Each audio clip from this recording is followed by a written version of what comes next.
Welcome to the Verdin Sports Show. I'm your host, Jacob Verdin. Got my guy G-Sportz with me. G, what's up, man? What it do? Got an interesting day today. First off, before we get going, shout out Big Tuka, Mason Smith. Happy birthday. Come on, man. Had to give some credit to the big guy, Big Tuka, on his birthday. Got some interesting things for you today. Brian Kelly gave an injury report for LSU. We'll talk a little bit about South Carolina. Got a fresh AP poll. The coaching carousel started pretty early, G. Got a lot of topics here. Anything on the top of your mind that you want to talk about before we jump right into what we call the water? Let's go. Let's jump into it. Straight off into the deep end, man. That's how I like it. Injury report. All right. So we kind of talked about it a little bit after Saturday's victory versus South Carolina. You had Bernard Gooden. He's got a bruised collarbone. No break. Good news. He should be able to keep it rolling this week. Jamari Butler had an ankle sprain, more on the lighter side. Garrett Nussmeier with an ankle sprain as well. I'm going to say a brief note on that one. I feel like we've seen Nussmeier limping since Ole Miss. I feel like even during the read options or the runs that he was doing, he's getting up and he's just wobbling off the field, wobbling off the field. Everybody keeps talking about a torso injury. I've been wondering the whole time on if there was more things. So that's kind of an enlightening moment, at least for me. Aaron Anderson, Brian Kelly says, is coming along positively. Caden Durham has a hip pointer. He's going to be good. And then Braylon Moore with a stinger. It's a lot of names on the report, but there's nothing big. There's nothing substantial. There's nobody that's clearly out. There's nobody that's battling a major injury. What's your reaction to some of these names and how you're feeling at this point of the year? That's what comes with the territory when you going into week 6 of the football season and you playing against SEC competition, bro. You're gonna have little knick-knack injuries and things that guys are dealing with. Nobody is walking around 100% healthy at this time of the year. Yep. So, but like you said, it's a good thing it's nothing too serious. The only thing they really had to deal with far as a serious injury is Gabe Rutledge being out for the year. Yep. So kudos to that, and I think they should be at full strength against Verdin on Saturday. Which is good because you're going to need everybody. It's also one of the comments earlier on the post of Brian Kelly giving the report, and they're like, man, Caden Durham always seems like he's hurt. Bro, that's life of a running back, dog. You got to think, what if he getting 16 carries a game, G? There's only going to be maybe one or two runs he doesn't get tackled on, being a Yeah, touchdown run. Every other run, bro, he getting hit once, maybe twice, shit, maybe three times in the middle of a pile getting pushed. I'll say this about Durham, though, because I saw that comment and it kind of made me feel funny. I'm like, bro, last year he playing through an injury every single game, and he's playing through an injury playing phenomenal. So, I mean, like, okay, cool, he might be hurt, but he's one of the only players I've seen really through recent years that can still be a huge, huge, huge factor to the offense, whether he's hurt or not. 100% Caden Durham, 70% Caden Durham, all of the different percentages I think I've been putting in numbers. I feel like it's just one of those testaments to the type of player you got in him. I mean, yeah, he's a freshman last season, hits the ground running, but this year, and then quite frankly through next year, I feel like he's going to be a key piece to the offense that if he's going, you're doing good. If he's not doing good, you're kind of struggling. That's been the theme of the offense lately. I want to segue into this, though. Keeping it offensive related, talking about Nussmeier limping. Brian Kelly doubled down and he agreed with what you said. You saw G, the eye in the sky, the safety and the RPO in the red zone. Nussmeier was supposed to, quite frankly, not only just pay attention, but he's accountable for that man. There was supposed to be a different decision, obviously, on that play. He throws the ball anyway. That safety now intercepts the football. And that's one of the 3 times you're on the 1 yard line. You're not coming away with any points. Do you think moments like that are going to affect his draft stock? And also, I want to add a little bit of context here. Brian Kelly was saying, look, we're over the hump of him throwing the football and having difficulties with that, with the injuries, yada, yada, yada. He's got to clean up the little things. But with things like that happening, like, do you think that's something you can even clean up? Because sometimes it makes me wonder, like, are we just set in stone with this? Is this something you will work on? Because you're halfway through the final season. So it's kind of making me wonder. I thought we was way past the what the fuck interceptions from Nussmeier. I really thought we was past that. I thought he had evolved from that. Obviously, he hasn't. I could take the interception he threw over the middle to Kyle Parker. Yep. The ball kind of sailed on him. I could deal with that. The interceptions in the red zone when you don't even see the safety, or maybe you did and you thought you could fit it in there, that's unacceptable, dog. Yep. That's unacceptable. And when you see him still making them kind of decisions, it just make you wonder what you gonna do on the road against Vandy this weekend when the crowd is hostile and it's loud and it's hard for you to communicate with your old linemen and your receivers. What you gonna do when y'all get to Tuscaloosa? What you gonna do when you go to Norman, Oklahoma, the last game of the season? See, at home, the defense could save you. At home, you got the home field advantage. But when you're on the road, bro, you make them kind of decisions that could come back to bite you. And I just don't think that Nuss is. I don't think he has evolved from that, bro. I think that's just who he is, and he's a high risk, high reward kind of quarterback. As far as the NFL concerned, I think he has tremendously hurt his draft stock. Right now, from the different scouts I've been talking to at the LSU games, I haven't heard anyone say he's a first round pick. Don't shoot the messenger. I'm just telling you what NFL scouts that I'm talking to in the press box, talking to pregame on the field, just asking them different questions about different guys on the team. And I didn't have not one say that they think Nussmeier is a first round pick from what he's shown thus far this season. And a lot of I'll be devil's advocate here because I've been worrying about that as well. Like, if you had to make me off the cuff give you a grade, I'd imagine third round, fourth round, right around that section. But a lot of people are going to point towards the offensive line. And it's not here's what I want to say about this. Like, there's moments I feel like where you can say, okay, cool, yeah, he's getting pressured, he's off of his spot, he's got to move around. But there's also moments where it's like, dog, there is no pressure. That's clearly a bad throw. That's clearly somewhere you're not supposed to be looking. To the Kyle Parker point, yeah, it's 2-3 inches over, barely missed. But to the RPO and the safety point, bro, that happened within 2 seconds. There's nobody pushing him around. There's nobody getting any pressure. And I want to double down also. Let's talk about the offensive line and what Brian Kelly said. We're all making mentions of Weston Davis, the struggles, the right tackle spot being a clear weakness. That's where Dylan Stewart was making most of his presence felt on Saturday. I want to ask you two questions. Do you think Dylan Stewart playing Weston Davis and playing this offensive line will be a benefit to them down the road? Okay, now we got a big test out the way. Now we probably won't have to face someone like this again. The worst of it is behind us, hypothetically. And then Brian Kelly comes out and says, Weston Davis is our right tackle. We're not benching him. He's got a big, bright future. We want to keep him out there and we want to develop him. Do you think that that's a smart decision? And like I said, do you think the Dylan Stewart test will help forge this offense a little bit?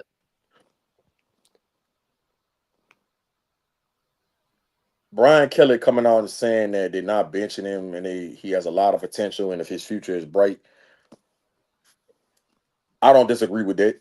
I would have to be around Weston on a consistent basis throughout practice, throughout the course of a game, watching film with him, seeing how his thought process is going, for me to be able to say, okay, I'm gonna ride him out for the rest of the season so he can keep on developing. Right? I don't really know Weston Davis's mental makeup, and so when you put it in that perspective, it's hard for me to sit here and say I would bench him and put the other freshman in Carriers Kern, right? I just don't know if I will make that call. Now, if I'm looking at Weston Davis and I'm saying, man, he's mentally tough, he's taking the coaching, he's taking accountability, he understands what he's doing wrong, I probably would ride him out the rest of the year because it's only going to help you not only going forward the rest of the season, but going into next year. We got to remember he's only a redshirt freshman.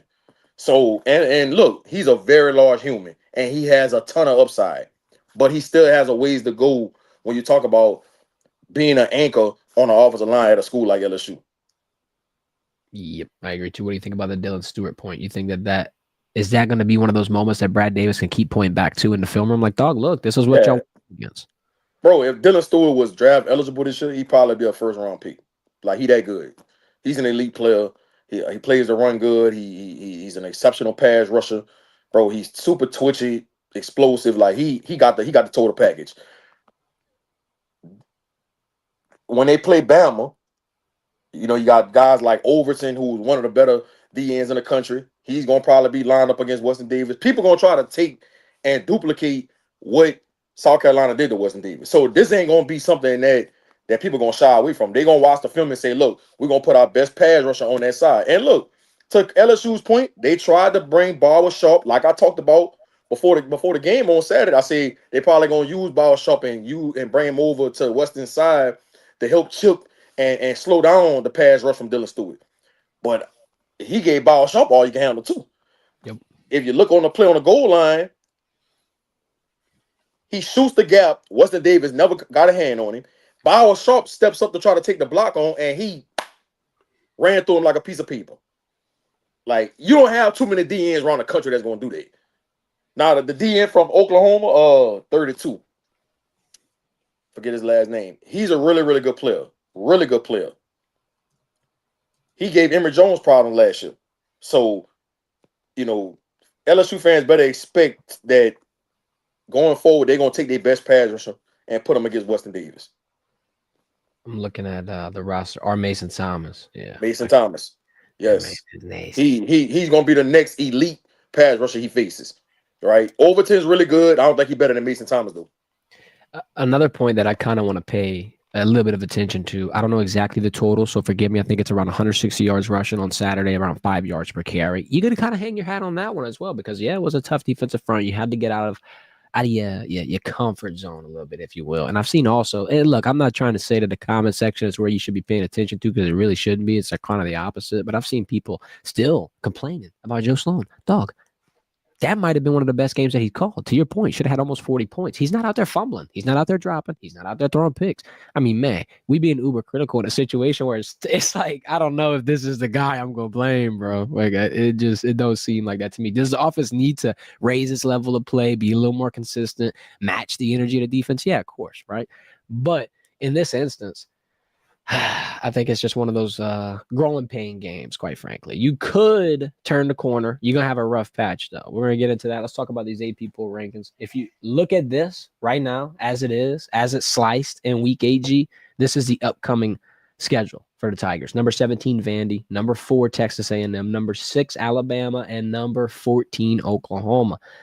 That's rough because if you lose 2 of those games, you got 3 losses. And now you're clinging on to college football playoff hopes. Now you're hoping somebody else loses. Like it's not in your hands at that point, is what I'm trying to say. If you look at the way the SEC's ranked, the top 5 would be 1 A&M, 2 Ole Miss, 3 Bama, 4 Georgia, 5 LSU. I'd guess 3 SEC teams get in, the 2 teams that compete for the conference championship. Probably 1 on the fringe outsider. I'm starting to worry, is LSU going to be at that point? You think it's too early to worry about this, especially with the schedule that we got ahead? What's your takeaways here? Yeah, LSU going to have nothing but opportunities coming up forward. Vandy, Texas A&M, Bama, let's just say they go 3-0. They probably be in the top 3, top 4 after that's all said and done. Because I would anticipate that Ole Miss will lose at least 1 game in the next 3 weeks. I would anticipate that A&M being one of those games, they'll have a loss, and Bama might have a loss. So I can see LSU getting into that top 4, top 5. How many SEC teams do you think make the playoffs at this point? 4? Because I think 3 made it last year. Let me go. Let me see. 1, 2, 3, 4.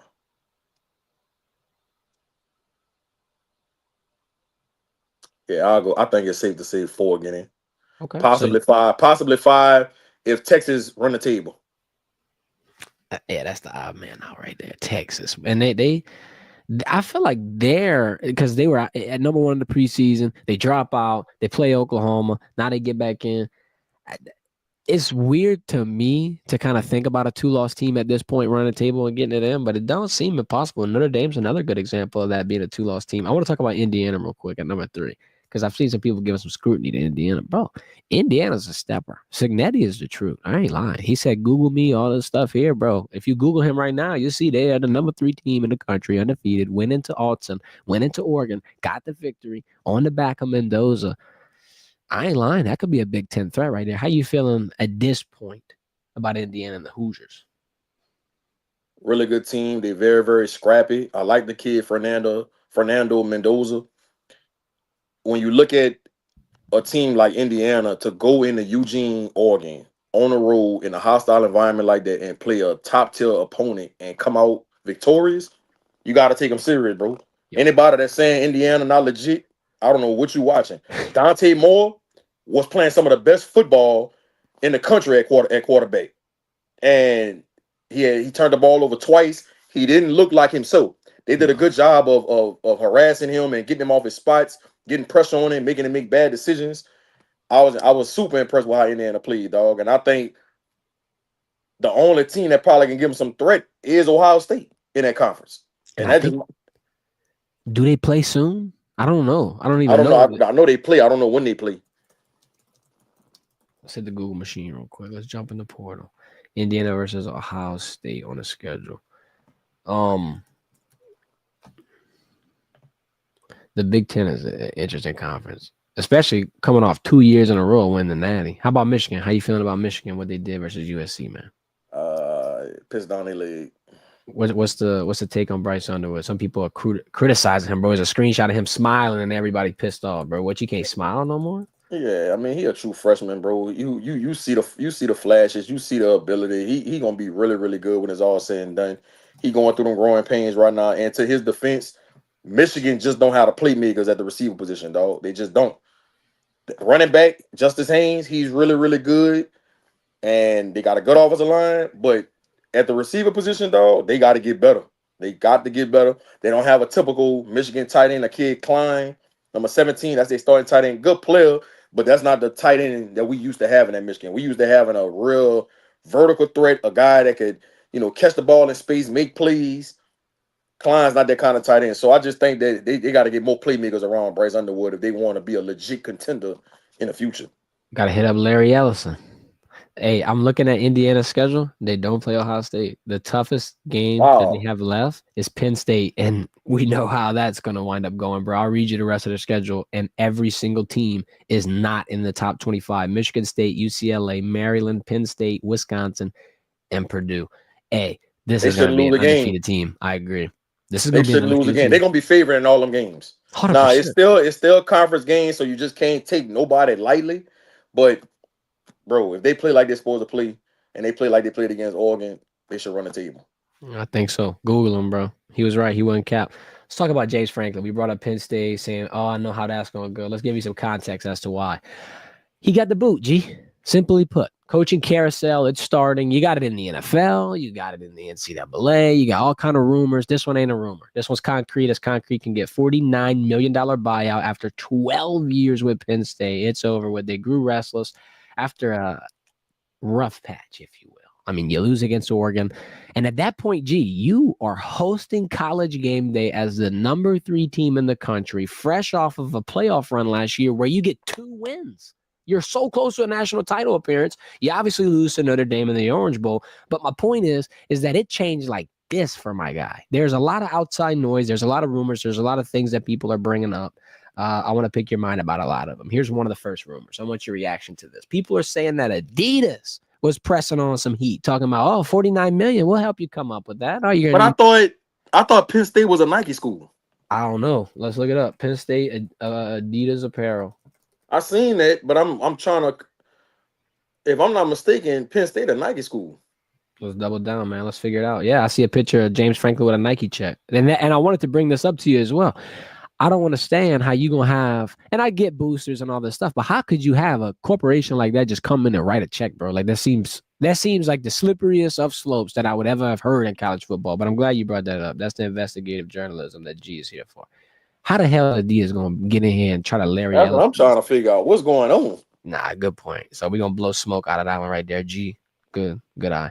Then I want to ask you about this. Got every name under the sun. And that's how it goes with a coaching search like this. We're going to hear Nick Saban. We're going to hear Brian Kelly. We're hearing Cignetti. But who's their serious options? I mean, I did a little bit of research. Matt Rule was an alumni. He's at Nebraska. They're 5-1 right now. He had a rough patch of 2 seasons prior, though. They had like 6 losses back-to-back years at Nebraska. So, I mean, I don't know. The question I'm asking is, how do you find somebody that's going to be capable of bringing Penn State to the national title? Because James Franklin wasn't a bad coach. James Franklin didn't have a bad thing going. They had a lot of success through the past 3 years. It's tough because the ranked record versus top 10 teams in the Big Ten is like 1-18. So that's what everybody's going to remember. The big games. Can you get it done? The last bad taste in your mouth against Oregon. You lose to UCLA. Then this weekend you lose to Northwestern, and everybody was like, nah, just get it out. Just get it out. But is that the right decision? Because like I said earlier, you're going to have to buy a new coach, buy a new staff, pay him the $49 million, which if you do the math, he's making like $900 an hour, bro. Like, how do you balance this, and how is this the right decision? Like, I don't know. I hate buying out coaches at this point because it seems to me like you're throwing so much damn money away. But I could just be a cheapskate. $49 million for me to go sit at home and chill with my family. Well, I'll take it. I'm in the wrong business. Yeah. Damn, bro.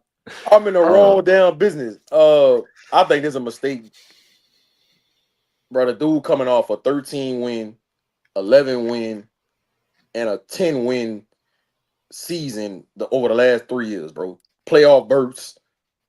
They're always in the mix to compete for a national championship. What the hell are they doing in Happy Valley? yeah. I There's no way you can make this make sense, bro. There's no way. I saw the names on the list. I'm gonna tell you a name on that list that I think that probably could be a good fit.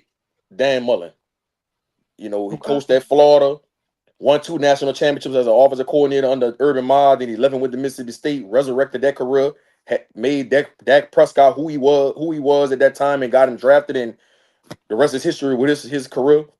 Then he leaves Mississippi State, goes back to Florida, which I didn't think he did a bad job at Florida. I really didn't. I mean, of course, Florida fans are very unrealistic, and they thought he should have been in a national championship contention year in and year out, but it just didn't happen like that. He leaves there, does TV for I think 2 years, and now he's at UNLV. I want to say UNLV has 1 loss this year. He's doing a good job with that program. I think he would go to Penn State and do wonders there. So I think that would be my number one candidate if I'm Penn State. You know what I mean? I see Manny Diaz. I don't like that. John Gruden. I don't like it. Fran Brown. That's the guy at Syracuse. I don't know if Fran Brown would be a good fit. Kurt Signetti, that would be a good fit as well. He know the conference already, Yep. right? He used to that area of recruiting because he was at James Madison. But why would you leave Indiana? You got this thing rolling. You got the people I backing agree. you with the NIL. So that wouldn't make sense. Matt Campbell, that's the head coach at Iowa State. Now, I think that'll be a good hire. Matt Rule, I don't know about Matt Rule. I'm on the fence about Matt Rule. Joe Brady, mm, I don't know about Joe Brady. I don't know. Good The play caller. Good play caller. But Josh Heupel, I don't know why Josh Heupel would leave Tennessee for Penn State. Just Yeah. wouldn't make sense to me. Kenny Dillingham, that's the guy at Arizona State. Arizona State, he's gonna be looked at as a guy if he stay there. You know, it's not as much pressure. You go to Penn State, it's a different type of pressure. Same thing we were talking about with Lane Kiffin leaving Ole Miss to go to Florida. Mhm. Sometimes, like, it just don't make sense, especially with the times we living in. It's not like it was 10, 15 years ago where if you at Ole Miss, you gotta go to Florida so you could get the good players and be able to compete for a national championship. It's not like that anymore. Nope. So I think Kenny Dillingham would do better just staying at Arizona State, especially in that conference, right? You're in the Pac-12. All you got to do is worry about what USC and Well, USC in the Big Ten now. They bro, that it's I'm sorry, Utah you're right. because These conference they in the alignments Big, just got me all messed up. yeah, So in it's the like Pac-12, you got to worry about what UCLA in the Big Ten. no, yeah, they in the Big 12, so they worrying about like Utah, they worrying about Oklahoma State, like them. Yeah, bro. If Bro. I'm Kenny Dillingham, I'm not even thinking about going to that conference. I'm Yeah, not. I'm Texas chilling. Tech. That's it. Yeah. And then to you about Dan Mullen, bro, they 6-0 and they beat Oh, UCLA. You beat UCLA 30-23. That's a good win. I ain't even yeah, gonna lie. Bro, they just yeah, hang 51 last week, and then this week upcoming, they got Boise State at 2:30. Look, if you get yeah. that win, go 7-0. Dan Mullen is a name for a I'm couple of telling jobs. you that would be my number one candidate if I'm Penn State. I like that one. That's a sneaky one right there. I I don't want to know ask who you is this too. Alex Golish is. Who is that? I don't know. Let's look it up. Yeah, I never heard of that one. What you think about Drinkwitz from Mizzou? Uh Oh, he the head coach at USF, Alex Golish. oh, at South Florida. Yeah. Hey, Okay. that's not Okay. bad. I got it. He hasn't. I mean, this year they've been pretty good, but is it a Short one hit lived. wonder? I don't know.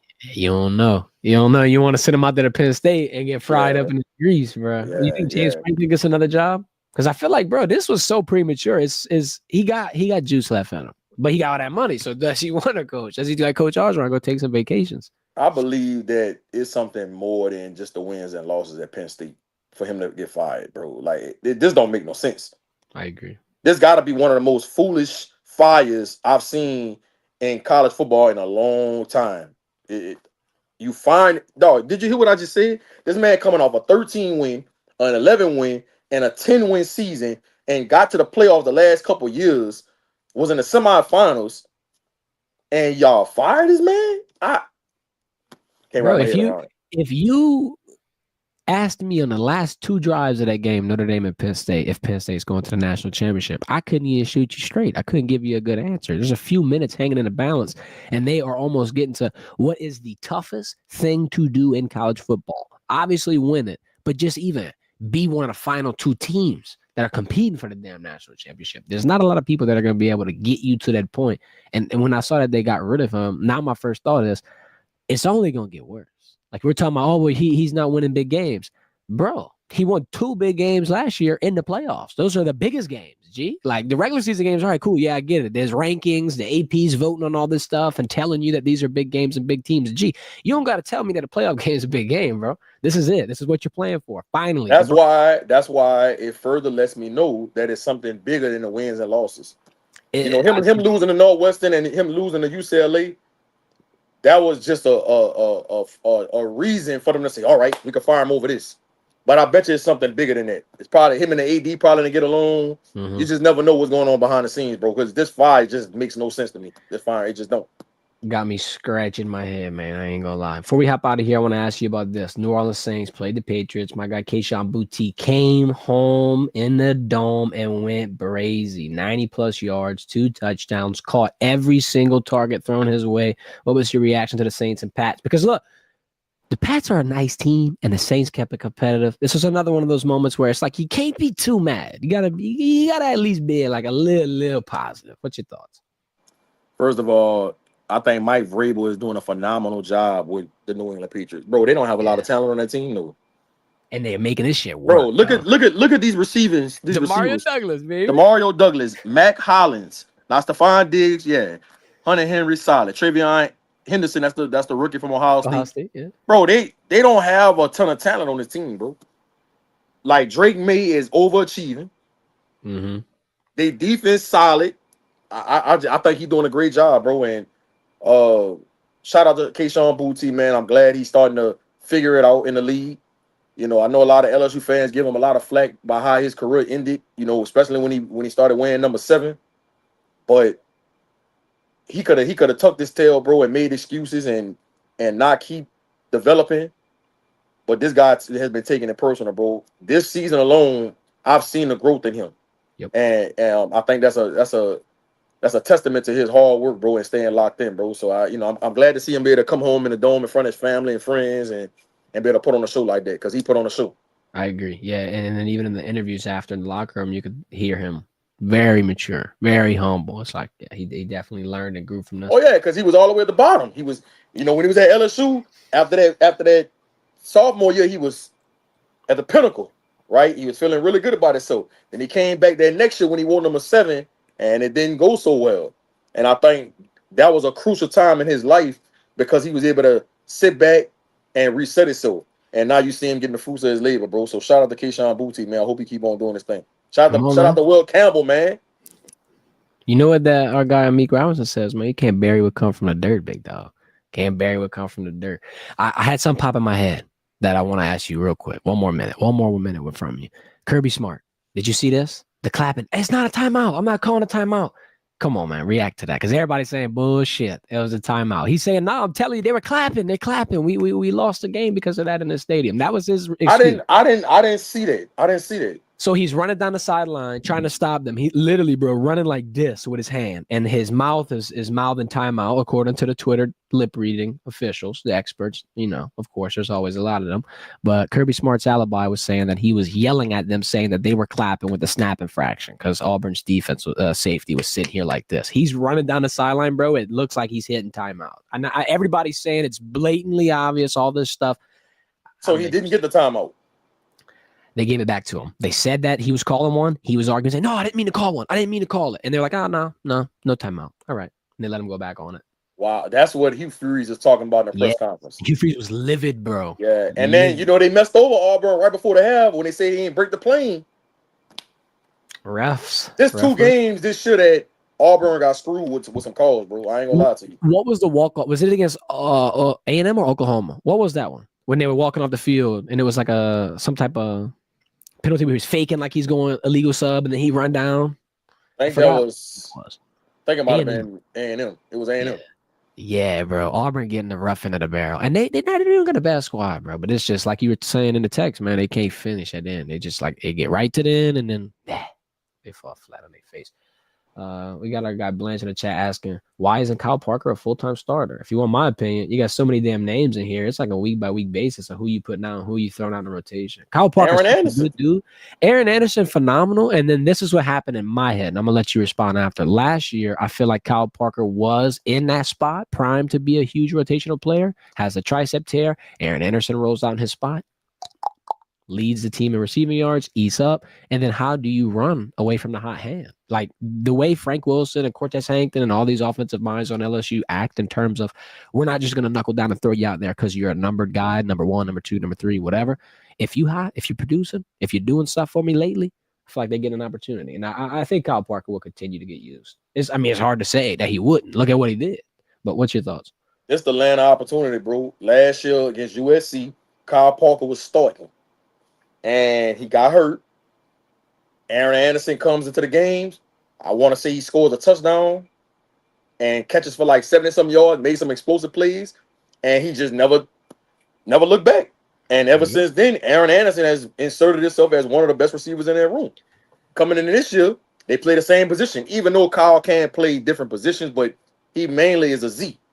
And that's Aaron Anderson's position. And so when Aaron not playing on this past Saturday against South Carolina, it opened up an opportunity for Kyle Parker, and he made the most of it.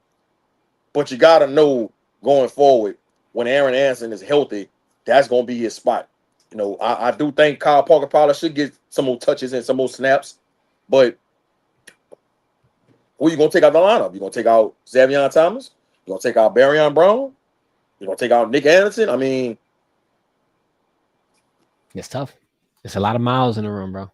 A lot of miles. Everybody want to get fed, but sometimes you're going to have to cut it up and make it last. A little bit of a ration, if you will. I think LSU, that's a good problem to have, dog. If you got a lot of talent, you got a lot of people, you don't know who to throw out there, or you got too many names. Hey, bro, better than not having enough.